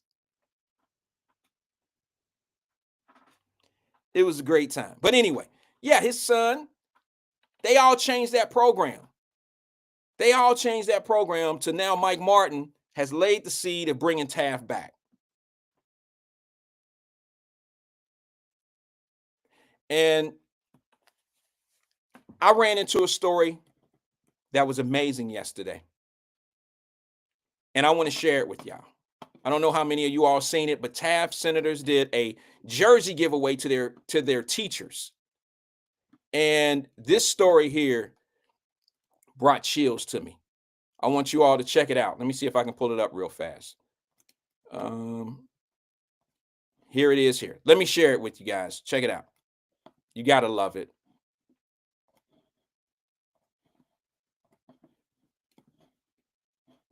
Hold on one second.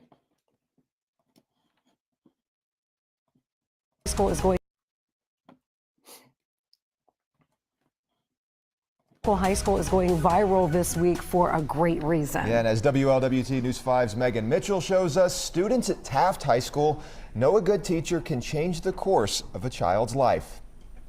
All Robert Kelly needed was a mentor. Everybody else came to me like, okay, this is the new student. She came to me like she already knew me.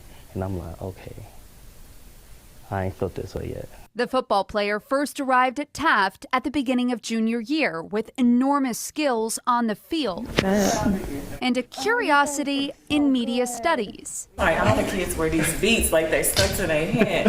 Which is how he met Mrs. Legree. And she was like, hey, I'm Mr. Gree. I'm like, hey, I'm Robert Kelly. After that, it was just like, this is my dog. In a year's time, this senior has taken the reins of Mrs. Legree's media department. I need him in my life. Like every teacher needs a Robert Kelly in their class, literally. So he's amazing. And I'm honored to get his jersey because he could have picked anybody and he picked little old me. Robert and seniors from the Taft High School football team gave their jerseys to teachers that have impacted their life before the senior night game. I was really hoping I could get one. Oh, I love it so much. That video, I could not believe the reaction. garnering more than 10 million views in just 4 days. I texted to our football group chat, like the NFL just commented on a post.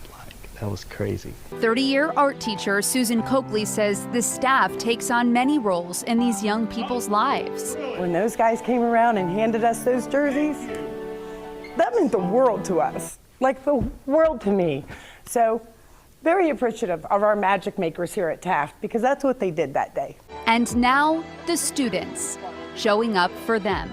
The athletic director, Austin Gullett, was the one who posted that video, totally shocked by the numbers as they kept rolling in. He hopes that the reaction empowers students and showcases to the community the good that goes on in schools. Megan Mitchell, WLW. Shout out to Taft. Great story, Channel 5. I'm going to give credit to Channel 5 for even doing a story like that. They could have been talking about Taft, the shooting outside of Taft. These are more stories we need to hear because those aren't knucklehead ass students now, are they? They're eligible.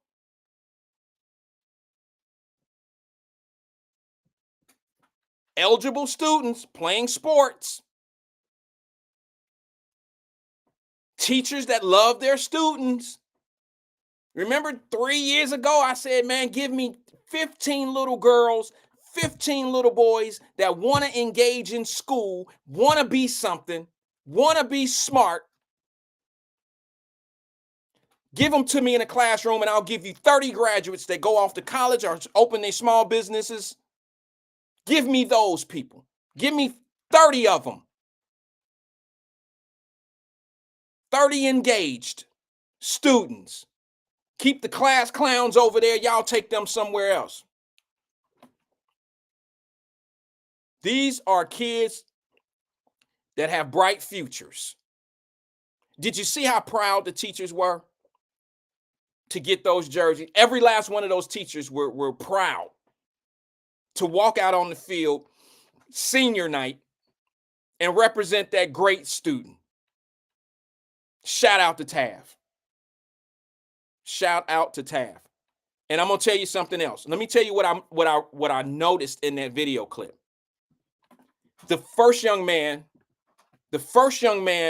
who had the female teacher, the sister, and they took a special bond because of the class that she teaches. Now, let me tell you what I noticed in her classroom. Did any of y'all catch? And I just dropped the clip, so I could bring it back, but it's too much search. I have to go. But let me explain something to you, what I noticed. And I hope you guys go to Channel 5 and at least acknowledge it, because that video has been shown over 10 million times on social media. 10 million. Let's make it another million. I don't have a million viewers, not even close, but at least we can give it another 1,000. Let's give it another 1,000 views out of Cincinnati, because the 10 million came from around the world. Let's give it another 1,000 views. Go engage in it on Channel 5's social media page. Give it the love that it deserves. Now, let me explain something what I really, really loved about that video. That first student and teacher encounter, when that teacher said, "It's special to me, he's special to me," did you notice in the background? Now, I got to bring it up. I'm going to try to bring it up again, if you guys don't mind. Let me bring that up again. I want you to see it. I let you see it more than I can. Let me see if I can find it. I apologize. There we go. Let's try that. I want to show you something that's very important to me. Hold on one second, guys.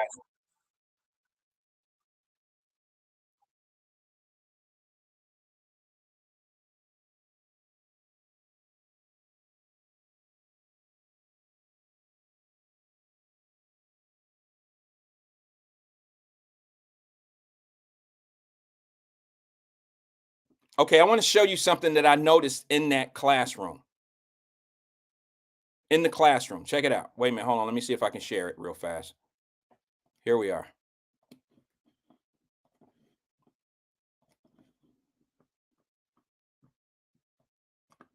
At Taft High School, know a good teacher. That's an unbelievable picture there. Love it. That right there. Who can tell me, what do you see special in this room other than the young man? What do you see special in this teacher's classroom? I wish I can zoom in, but I can't. What do you put your phone or your device close to your face, cut your magnifying glasses up. What do you see special in this picture here?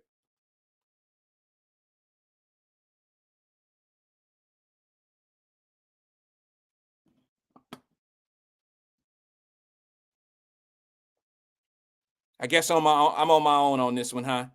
This is an amazing class. Thank you, Lamont Jones. Thank you, Carolyn Smith. Thank you, Jerica. Those are HBCU flags back there, ladies and gentlemen. This teacher right here, I got to know her. I have to know who she is, because I can guarantee you she one of the few, maybe not the few, that's bad for me to say. But when I see something like this, that lady is trying to get these kids to go off to school somewhere. She's trying to prep them by bringing recognition to the HBCUs or college period to these young people's lives. This is a special teacher. This is a special teacher. Let me see if I can get a better shot and bring it in a little closer. Let me see. And I think that's the best we're gonna get right there. Okay, I see quite a few of them there. My screen is probably showing it a little bit better than yours. I don't know. Let me look on my monitor. Yeah, it's not all HBCUs, but the majority of them are HBCUs on that wall there. I see Akron. I don't think Akron is an HBCU. I doubt it. But the very top one to the left, a little bit in the center, that's Akron, I see.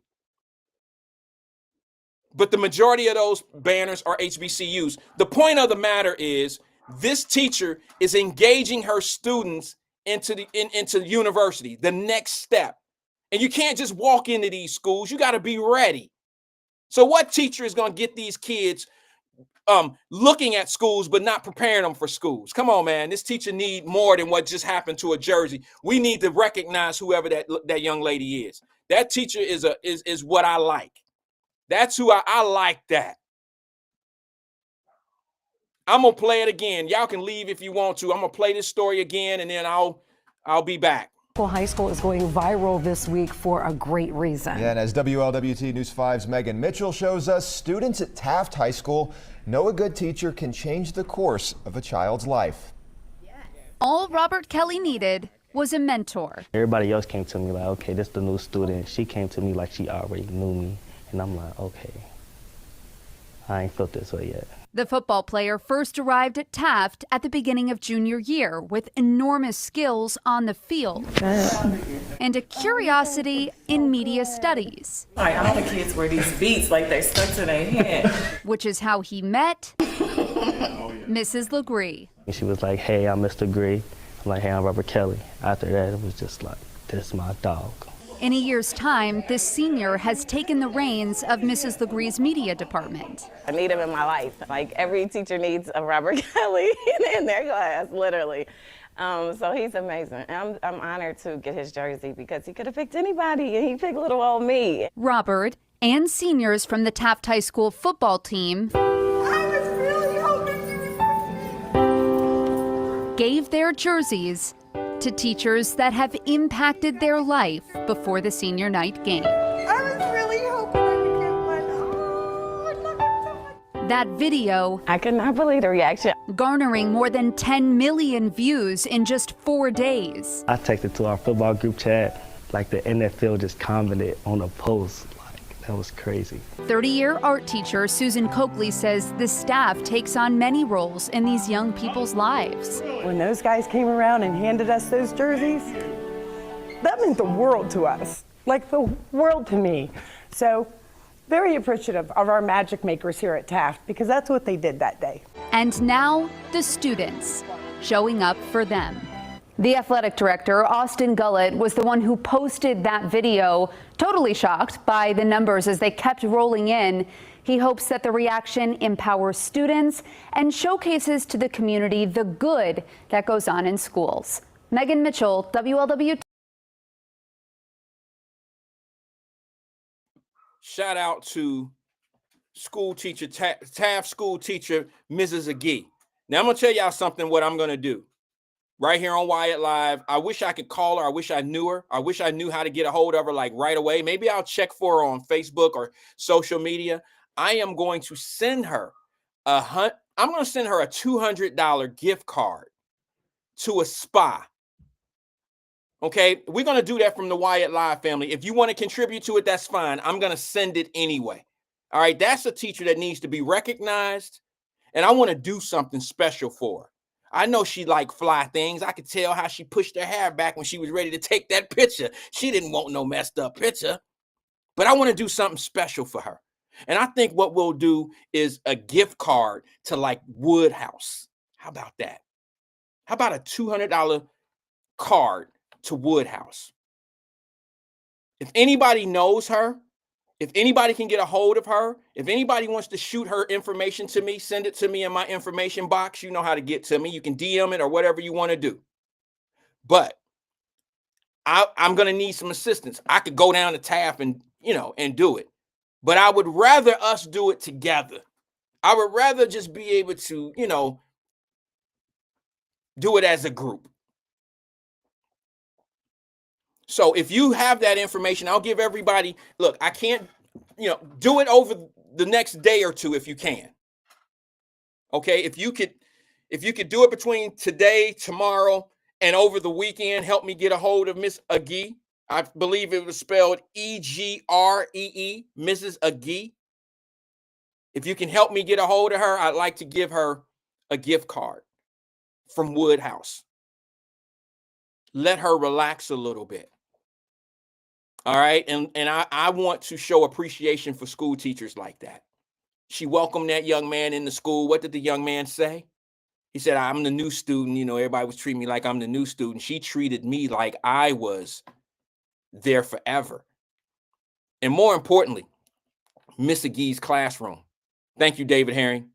The HBCU, the college banners. It could have been for Cincinnati Tech. It could have been for Cincinnati State. It could have been for whatever. technical. It could have been for anything that was pushing these kids to the next level. That's all it's about, guys. Once we start putting that energy in the air to these children and these parents and these kids, and we see that there's rewards for the good guys, the bad guys won't be so rewarded. They won't get so much. They won't be seen as the good guys like they are normally. I want to say something. I think E brought up some very valid points when he talked about the women choose the bad guys. And do y'all remember how much flack I got for saying that same thing some time ago? If you're new here, you don't know. But we had this conversation a couple years ago.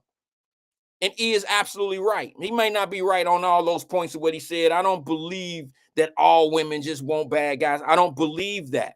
But I led a story one time that said, if women up their bar, if they set the bar a little bit higher, not a little bit, a lot higher, then they would get a better dude. Because most of the shit we're doing out here is to impress women. And if women would set the bar high enough and hold out and say, hey, I'm not accepting that as behavior. I'm not going to do, you can't do that. I don't want a man like that. I don't want a guy that got a bunch of kids. Then he would have more value for himself and not be trying to hit on the next girl that don't have no kids. Isn't it funny how dudes that got a whole bunch of kids don't really want to be with a woman that got a bunch of kids? Isn't that a sign of he probably ain't going to be right with you? Now, I don't want no, God, I'm about to find me a girl ain't got no babies, man, got no kids. Meanwhile, you got 3 or 4 of your own, and you looking for a woman that ain't got nothing. Now, you got all this shit. And I heard some people talk about how women are used up and don't no man want no used up woman, as if a woman wants a used up man. I don't understand why brothers got this concept of we can't do no wrong when it comes down to these relationships, or our bodies are more, we built to be disrespectful. We built to be rugged and rough, and we built for that shit. We built to be disrespectful. No, we're not.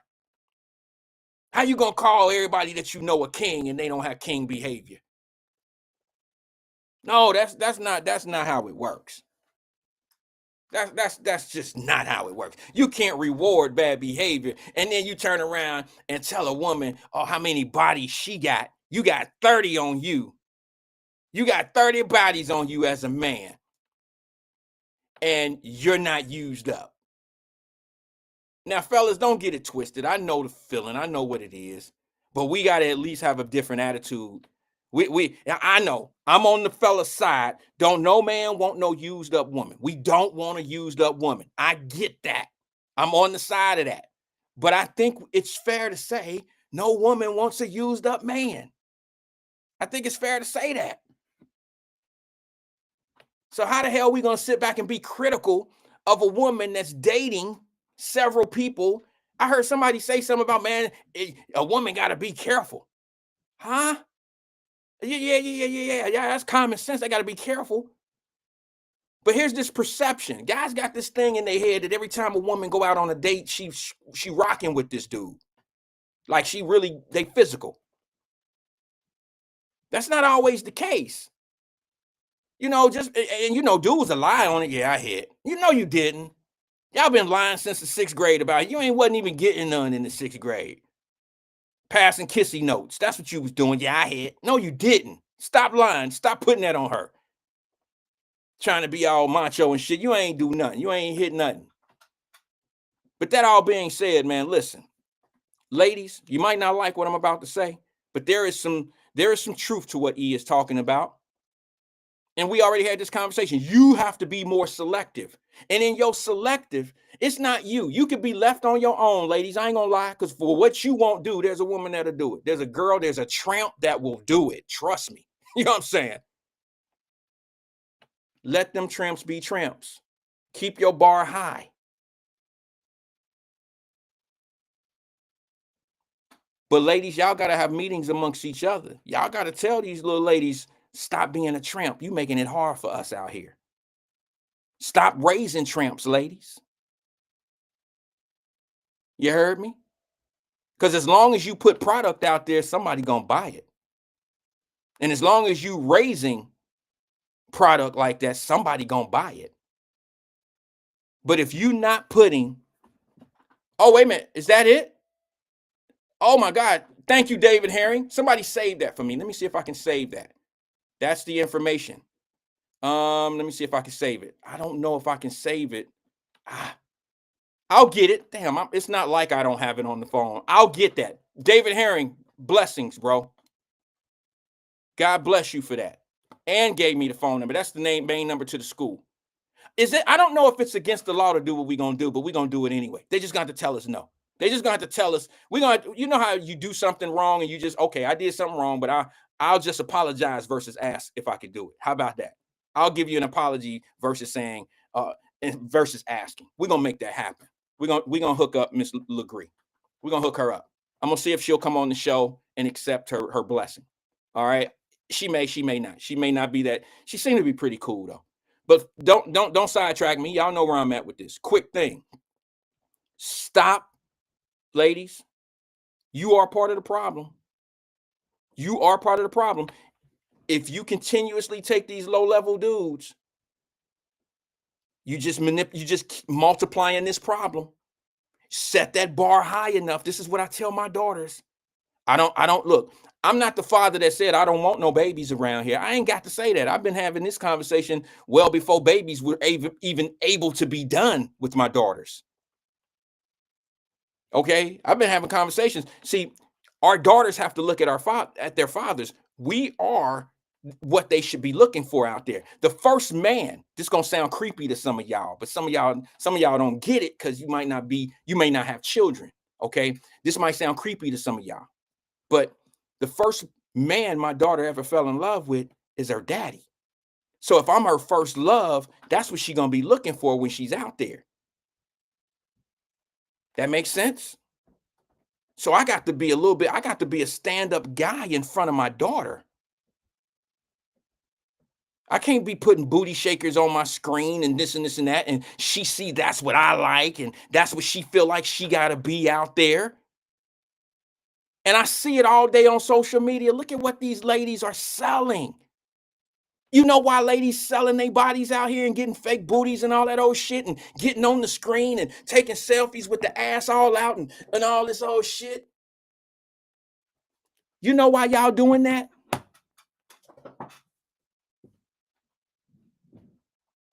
You know why y'all doing that? Because there's somebody that'll buy it. Jerica said, because we don't have children, we don't understand. We're daughters. That's a good point. You know what I mean? Look, when I said some of y'all don't have children, I meant they might not understand who you fall out in love with. A woman falls in love with her daddy first. See what I'm saying? If you ain't a father, you don't know that. If you've never brought a daughter home from the hospital and held her up and protected her your whole life, Jerica, you do know men. There's a lot of men ain't never done that. You know, the first time some men ever seen their child, the kid was 1 year old, and they just showed up at the house one day to see their kid. See what I'm saying? That's what I mean. And they're not engaged in their children's life. That's who I'm talking to when I say you might not know this. And it might not be his fault. I hear men that don't be in their kid, that's not engaged in their kid's fault. It's not always the man's fault. But the ultimate situation is you're not there. And sometimes when he's not there, there's not another man. I got friends of mine who I grow up with, some females who y'all know I don't believe in stepfathers. I got a couple friends, one specifically that I'm thinking of, who had kids, who had a child at 20 or 21 years old or whatever. And when that kid was 1 year old, what we call a stepfather stepped into that kid's life when the kid was 1 or 2 years old and was with that kid in that kid's life to this day, every day. That's not a stepdaddy. That's a father. So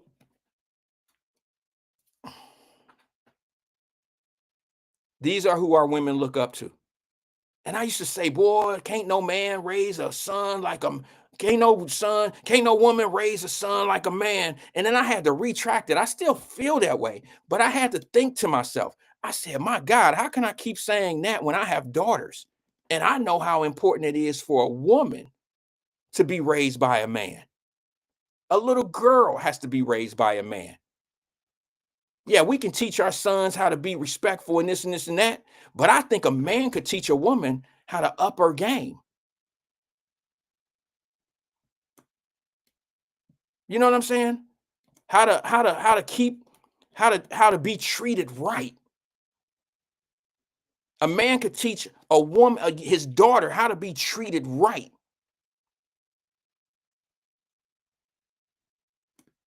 And on that note, that's my time. Peace and love to you guys. I'll let you know if we'll be on tomorrow. Probably not. I have a flight I have to catch later. I got about 4 hours till I leave. So I need to get on the road now. I still need to pack my little small bag. Peace and love to everybody, man. Just treat these women right, all right?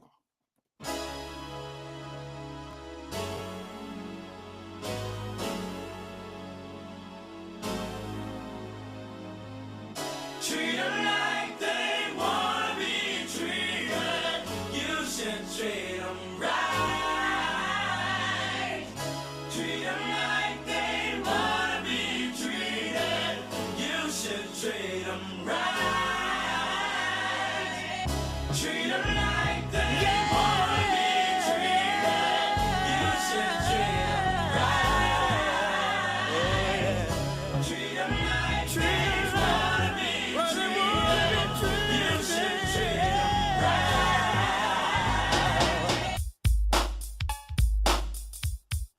What you need to do, you should treat her right. Treat her like they wanna be treated. You should treat her right. Treat her like they wanna be treated. Why girls play with my feelings? I don't know, so that's why I ask. Maybe it's true that I set myself up, but then again, it's the question I ask. I want someone for me who is straight, a kind of cutie, yes, yep, a smart mate. I've been around searching for the right one, but it seems like a waste of my time. Every time that I meet the right one, it seems as if she plays with my mind. So it makes me on the defense side, because my offense is sort of slow. It doesn't pay to tell someone I love you, because in my vocab, I love you is a no-no. I think I'd given, my feelings they show. I think I'd better not look back. I've been down a little too long, and now it's time that I get on track. So I must treat them like they wanna be treated. Treat them like they wanna be treated. You should treat them right.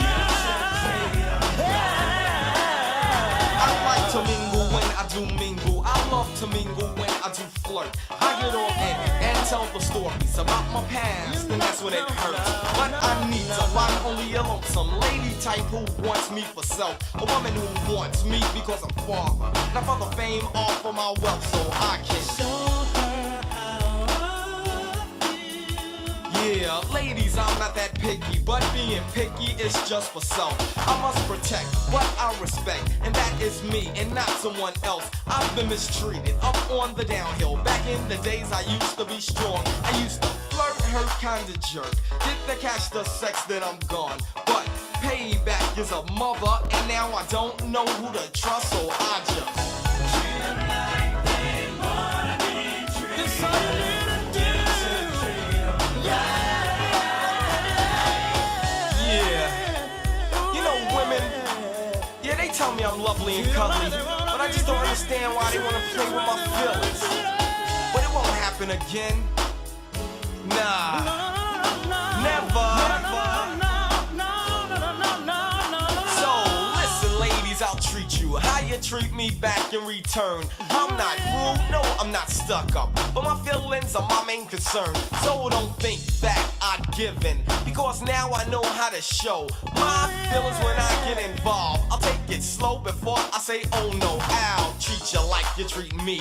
I'll be straight, loyal, and all. So don't take advantage of father, because I'll step up when I crawl. So give me what you can give me. Love, attention, a lot of respect. I don't ask for a whole lot, but I'm gone if you wanna step. That's why I like to take it slow, not rush because I want more fun next time that I fall in love.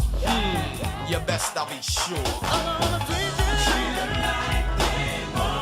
So ladies, now y'all know how I'm living, and y'all know what I'm about, and that's the end. So if you feel you can fit, come and give it a shot.